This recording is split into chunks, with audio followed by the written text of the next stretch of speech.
Regardez cette vidéo jusqu'à la fin parce que dans cette vidéo, je vous apporte les actualités récentes du Real de Madrid. Salut et bienvenue sur ActuSport. Si c'est la première fois que tu passes sur ma chaîne YouTube, abonne-toi et active la cloche de notification pour recevoir une alerte chaque fois que je poste une nouvelle vidéo. Entrons direct dans le vif du sujet. Carlo Ancelotti a pris une forte décision pour Luka Modric. Après avoir effectué plusieurs signatures cet été, Carlo Ancelotti regroupe encore plus de joueurs de grande qualité à sa disposition. Cet été, le président Florentino Pérez a bien répondu aux demandes de son entraîneur. Le patron du club a signé des jeunes joueurs afin d'assurer l'avenir de ce grand club européen. Mais ces nouvelles recrues vont certainement créer un encombrement dans l'effectif, surtout au milieu de terrain. Avec l'arrivée de Bellingham, Carlo Ancelotti est obligé de revoir les rôles de certains comme Luka Modric. Le club merengue est depuis quelques années dans une phase de transition. Les icônes du Real Madrid commencent petit à petit à laisser la place aux jeunes joueurs. Après le départ de Ronaldo, Ramos, Varane, Benzema, Marcelo et autres, le club merengue a aussi recruté de jeunes talents pour assurer l'avenir. Ainsi, nous pouvons citer beaucoup de recrues comme Vinicius Junior, Rodrigo, Camavinga, Tchouaméni, etc. Cependant, des changements auront forcément lieu dans le 11 de Carlo Ancelotti et selon les médias, il a déjà pris une décision pour son vétéran Luka Modric. Ancelotti a tranché pour Kroos et Modric. Conscient de son apport lui et son compère Toni Kroos, le Real Madrid affirme que ces deux légendes auront toujours un rôle important dans l'effectif. Mais avec l'arrivée de Jude Bellingham, des changements seront effectués et si Kroos peut encore figurer dans le 11 de Carlo Ancelotti, tel n'est pas le cas pour Luka Modric. D'après Marca, Bellingham ne sera pas seulement le remplaçant de Modric mais il va aussi obliger Carlo Ancelotti à revoir son schéma tactique. Par ailleurs, le confrère de Marca, José Félix Diaz révèle que le Français Aurélien Tchouaméni va aussi revenir dans le 11. Après une longue période de blessure, le joueur avait du mal à revenir à son meilleur. Mais lors de cette pré-saison, le tricolore a répondu aux attentes de l'entraîneur selon le journaliste. Alors il occupera le poste du milieu défensif pour cette début de saison. Il sera aux côtés de Bellingham et Camavinga. Et pour compléter cette ligne, le choix se fera entre Valverde et Toni Kroos, rapporte le journal. Le Real Madrid fait tout pour garder ses joyaux. Le Real Madrid possède l'un des meilleurs effectifs du football européen, avec de nombreux joueurs de grande valeur. Comme on peut s'y attendre à l'ère de l'argent presque illimité en Première Ligue et en Arabie Saoudite, il n'est pas surprenant que de nombreuses stars de Los Blancos aient fait l'objet d'un intérêt. Federico Valverde est l'un d'entre eux. L'international uruguayen a été associé à Chelsea au début de l'été, mais ces rumeurs n'ont pas abouti et il est presque certain qu'il restera à Madrid à la fin du mois d'août. Selon Relevo, le Real Madrid a reçu plusieurs offres pour Valverde, mais elles ont été rejetées immédiatement. Le joueur de 25 ans est essentiel pour Carlo Ancelotti et Florentino Pérez le considère également comme un joueur crucial. Valverde a réalisé une saison 2022 à 23 exceptionnelle avant la Coupe du Monde, même s'il a connu des difficultés au cours de la seconde moitié de la campagne. Malgré cela, il n'a jamais été question de le vendre, même si Jude Bellingham et Arda Güler ont été recrutés cet été. Il continuera à jouer un rôle important pour le Real Madrid. Pintus, préparateur physique du Real Madrid, il y a un joueur qui m'a dit que j'étais un démon. Le préparateur physique dresse le bilan de la pré-saison après avoir soumis ses joueurs à des tests physiques en utilisant des masques d'hypoxie. Les fameux masques d'hypoxie ont fait leur retour à l'entraînement, une tradition à cette période de l'année depuis le retour d'Antonio Pintus au sein du club en 2021. Les joueurs ont été soumis à des examens physiques utilisant cet équipement qui simule l'entraînement en haute altitude, dans le but d'évaluer leurs conditions physiques. Antonio Pintus, le préparateur physique, a lui-même décrit le fonctionnement de ces exercices. Selon lui, il s'agit d'un test visant à évaluer la condition physique et la puissance des joueurs. Cela permet de comparer la puissance entre différents joueurs, tout comme on peut observer des différences de puissance entre différentes voitures. Cette évaluation revêt une grande importance pour pouvoir ensuite individualiser les plans d'entraînement en fonction des besoins spécifiques de chaque joueur. Pintus, un démon selon un joueur du Real Madrid. Les joueurs se soumettent à une épreuve difficile lors des tests avec les masques d'hypoxie, mais le préparateur physique, Antonio Pintus, apprécie leur engagement et souligne le caractère exceptionnel et travailleur du groupe. Il ne l'aime pas beaucoup parce que c'est très dur. Le masque analyse l'oxygène, mais ils le savent déjà. Il y a un joueur qui m'a dit que j'étais un démon, mais je ne dirai pas qui. Les joueurs se soumettent à cette torture et je l'apprécie car nous avons un groupe fantastique et très travailleur. J'ai commencé à faire ce test il y a 20 ans, avec Monaco en 1993, et je continue à le faire parce qu'il est important de voir l'évolution de la condition physique des joueurs au fil du temps. Les données sont meilleures aujourd'hui qu'avant, explique-t-il. Avant de poursuivre.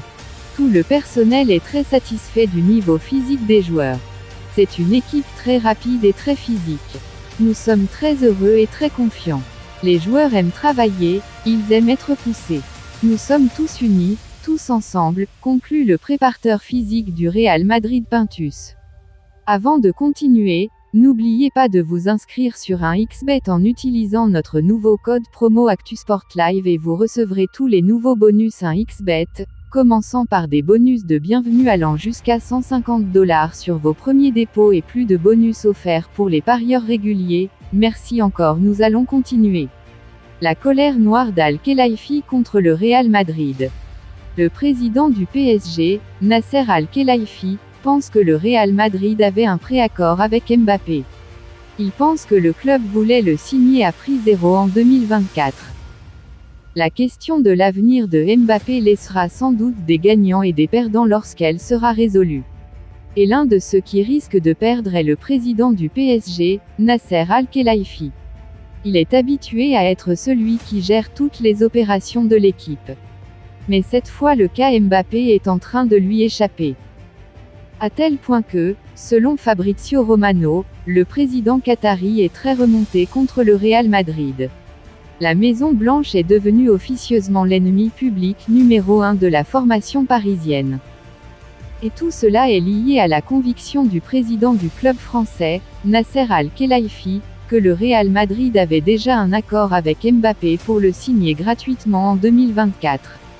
Si cela est prouvé, cela pourrait être signalé à la FIFA.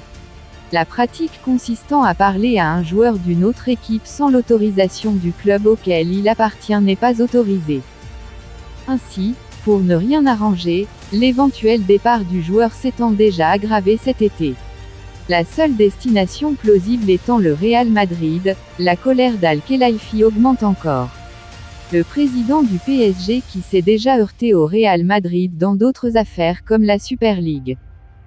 Quoi qu'il en soit, ce qui est certain, c'est que cette bataille d'égos a une date butoir, qui n'est autre que le 31 août. Sûrement qu'avant ou après cette date, on saura qui a gagné et qui a perdu. Le dossier Mbappé prend une tournure inédite, le Real Madrid s'apprête à créer la surprise. Le transfert de Kylian Mbappé continue de susciter des discussions animées, et du côté du Real Madrid, une conclusion particulièrement surprenante est évoquée dans ce dossier. Ces derniers jours, le mercato du PSG prend une tournure totalement folle.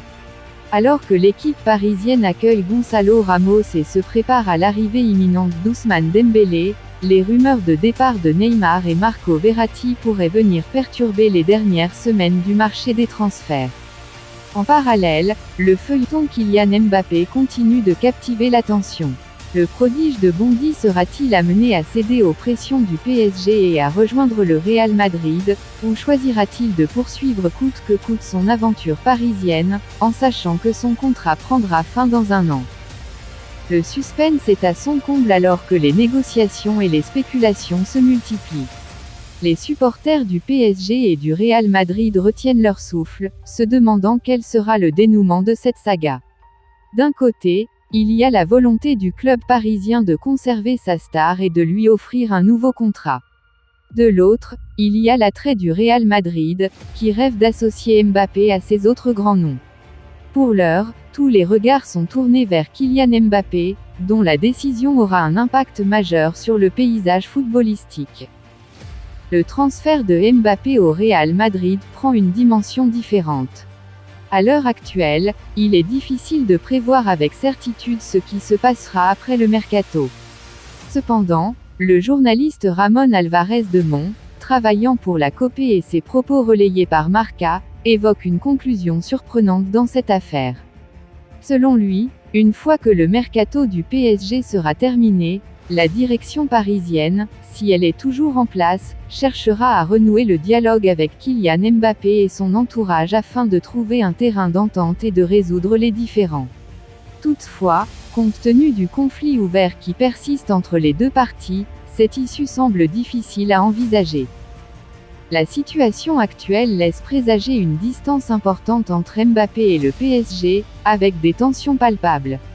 Les déclarations publiques et les prises de position des uns et des autres ont accentué les divergences, rendant un retour à la normale complexe. Néanmoins, le monde du football est souvent le théâtre de rebondissements inattendus, et il reste à voir si les discussions post-mercato pourraient éventuellement ouvrir la voie à une réconciliation entre le joueur et le club.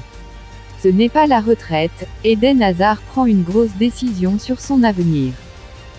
Retournement de situation. Eden Hazard est désormais prêt à aborder un nouveau challenge avec beaucoup d'ambition.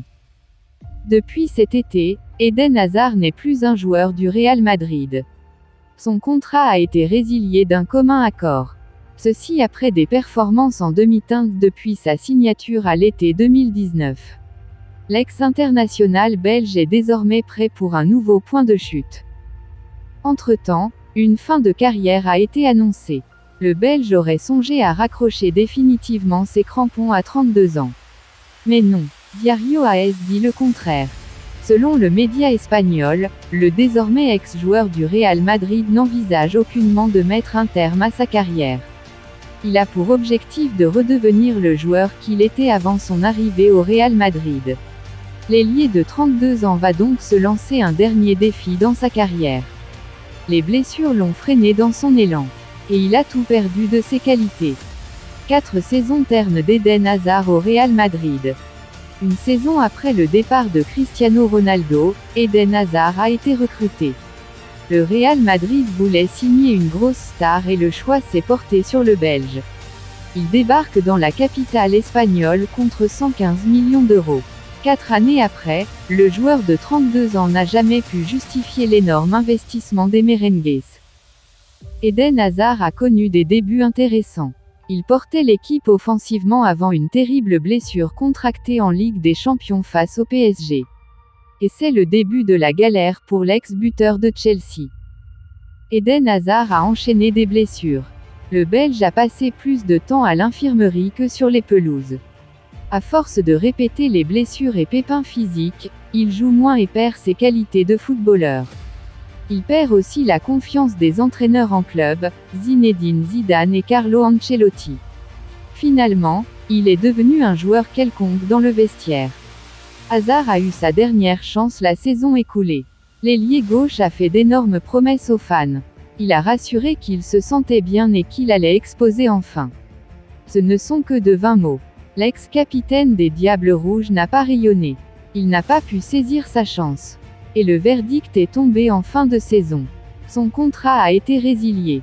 Les dirigeants n'en pouvaient pas de payer un gros salaire pour un joueur qui n'est plus performant. Une première depuis 1902, du jamais vu au Real Madrid.